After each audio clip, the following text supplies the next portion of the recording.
Hi, and welcome back to A Heart for Home Education. My name is America, homeschool mom to three, homeschooling and living in a Charlotte Mason classical way, and I invite you to join me as we adapt Charlotte Mason's principles into our everyday life.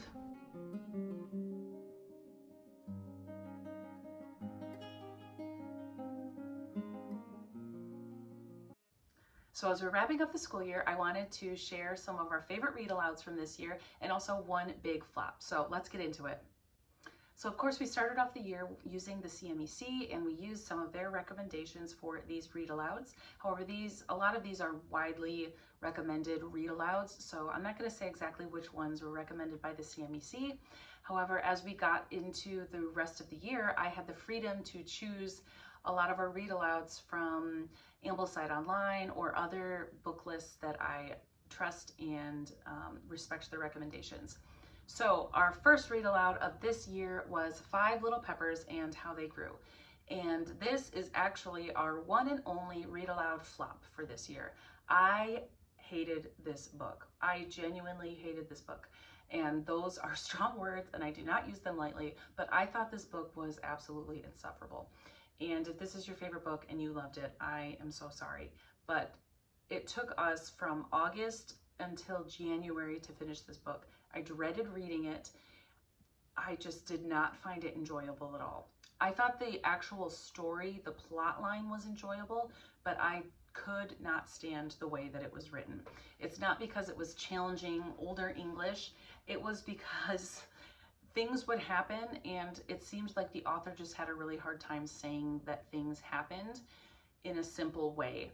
Every time something happened or somebody said something, it took 2 pages of misunderstandings and 2 pages of silliness and jokes and big emotions, and it just was insufferable to me.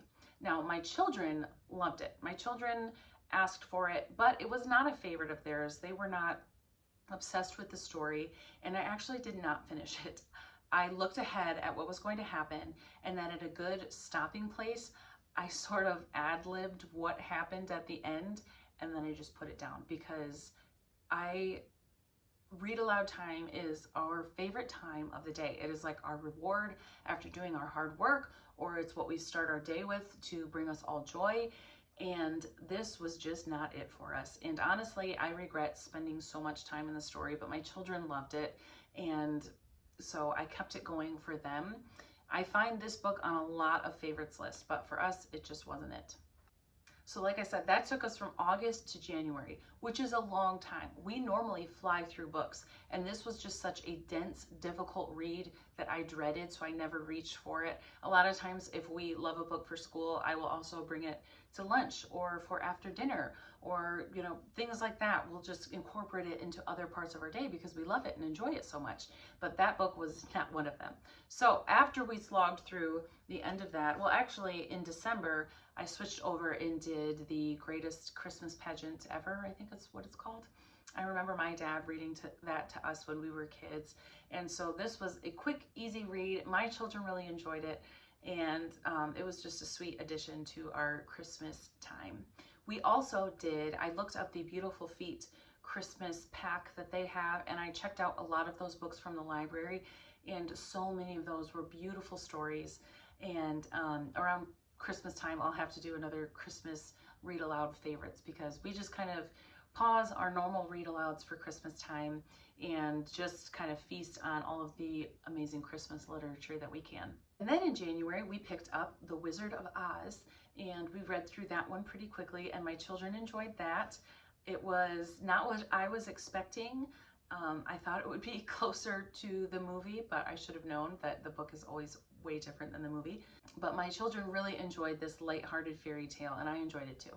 And then, fittingly, we picked up The Long Winter. We are big Little House fans, and I had read through several of the books to them last year, and I think through the summer, and then we took a little bit of a break and then picked up The Long Winter in January. And I think that this was my favorite book of the entire year. I loved the story of it. I loved the winter elements of it, and that it fit our season at the time. And we of course just love Laura's family, and I just learned so much from Pa and Ma and the way they parent and the way they run their household and in their family culture. So we had a lot of fun reading that, and I recommend, even if you have little kids, I think that you should read the Little House series just by yourself for your own benefit, because I find that I learned so much more from Pa and Ma parenting than I do from a parenting book. Now, there are some things when we are reading Little House books, I usually have to stop because Ma is quite racist towards Indians, and we have to stop and talk about how that is not a godly way to treat other people. However, the good for us outweighs the negative aspects of the books. Up next in February, we flew through Pippi Longstocking. My children absolutely loved Pippi Longstocking. It was a very enjoyable read. However, for me, I found that Pippi had a lot of character traits that weren't necessarily desirable, and I didn't find that the author remedied those with repentance or learning or growth. Maybe I'm missing some major aspect of those books, but although I enjoyed the story and it was fun to read to my kids and it was fun seeing them enjoy the story, I found that it fell a little bit flat in terms of character and modeling good behaviors. So if you have something to say about Pippi Longstocking, I'd love to hear it in the comments below what your takeaway is from that story and what kind of the moral of the story is. Not that I would moralize it to my children, but it always helps me feel a little bit better if I can see that this specific character has repented of these negative character traits. After Pippi Longstocking, we did a quick read of The Bears on Hemlock Mountain. This was just a quick, simple, easy, enjoyable read.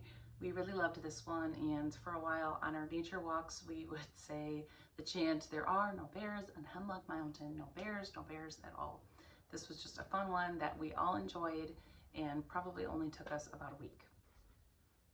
We also read The Children of Noisy Village, and this was probably one of my children's favorite reads. I really enjoyed reading it, and it was just an enjoyable story, and the characters were enjoyable, and there was enough mischief and repentance and just simplicity. It was just a very enjoyable story. I think we will read the other books in the series this summer just because they're nice, light, easy, fun reads that we all enjoyed.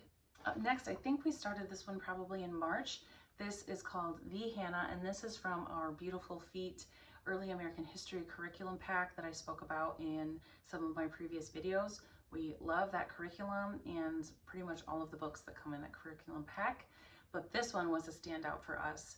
This one took us quite a while. It looks thin, like I thought it would be a picture book, and there are beautiful pictures in it, but it is a chapter book. It took us the length of that a normal chapter book would take us. So this was just a beautiful story, and there was so much that Hannah dealt with that was just so normal to children, normal temptations, normal sins, normal repentance, and her parents were so graceful and patient, and we all just got a lot out of this book, and I wasn't really expecting it, but it was a beautiful addition to our year this year. Up next is probably our standout read aloud from the year, a big one, Pinocchio. This is a classic for a reason. It is so funny, it is so frustrating, it is so beautifully written and engaging, and my children just absolutely loved this book. They begged for this all the time. We had an audiobook version of it in the van, and we listened to that quite a bit. And this particular edition, this is a library edition, but it was an interactive edition. Hopefully you can see that, I don't know. An interactive edition with kind of like modern illustrations. This one's like a pop out. And there's other ones that move and that like fold out. And it's by Minalima. So it's a beautiful edition. It's not like my favorite type of illustration. I would prefer sort of like classic pictures, but my children really liked these illustrations, and you know, it is a beautiful representation of the illustrations. So we just love this book.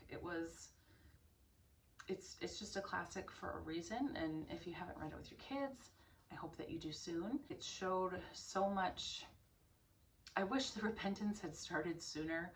However, it was just a very satisfying ending to see Pinocchio grow in the ways that he should have. So we really enjoyed this, and I know that this is probably our most memorable book of this year.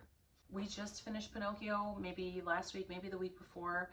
I had the flu, and then I also have been battling allergies, and I've had no voice, which is very hard as a Charlotte Mason teacher.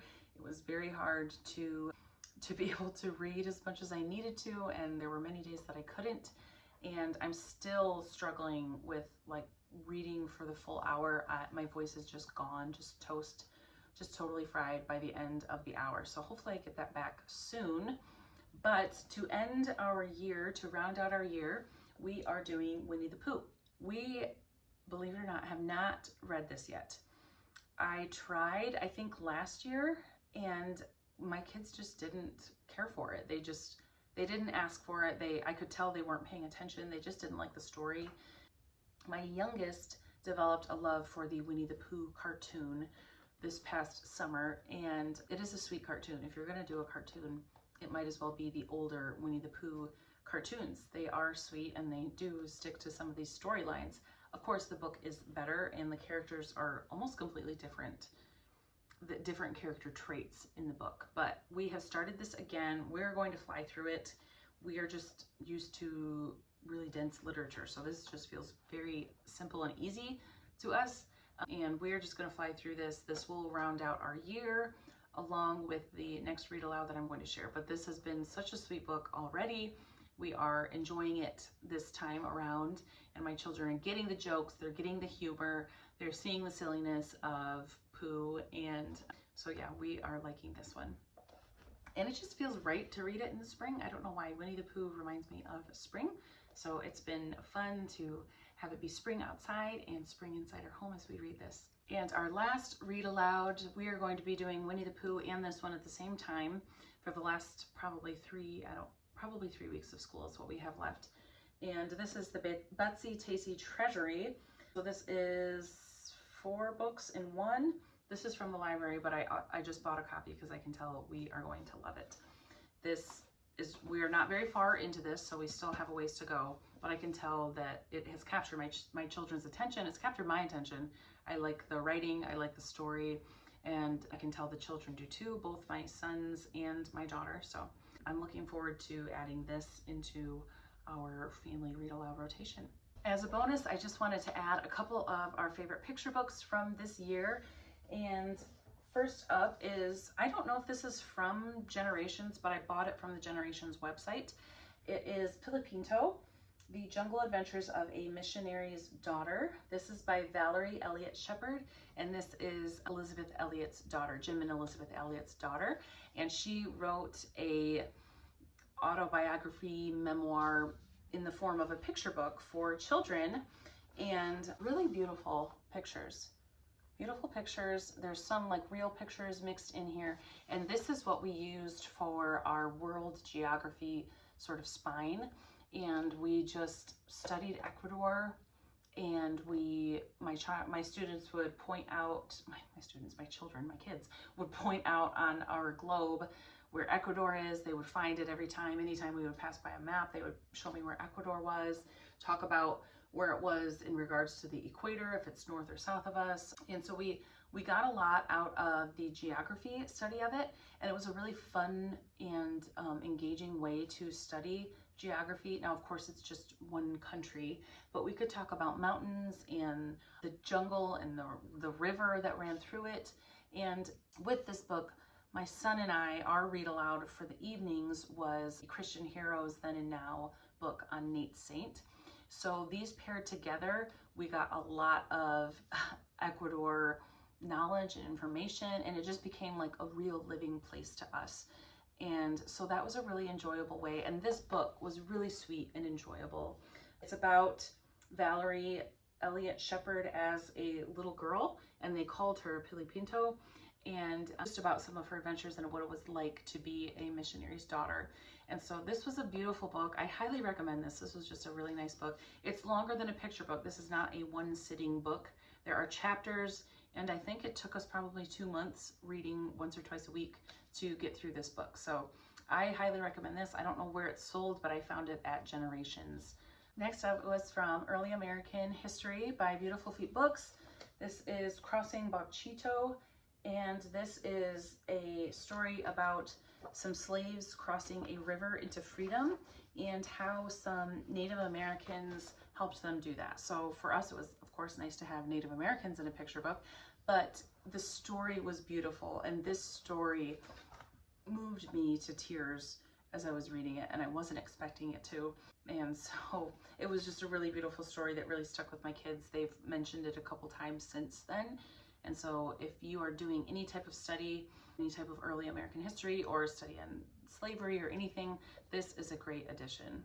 So those are our favorite read-alouds from this year, and one miss and some of our bonus favorite picture books. So I hope you enjoyed this video. Please let me know what your favorite read-alouds were from this year and how you felt, if you've read any of the books that we read, how you liked them, and any recommendations that you may have for us for next year.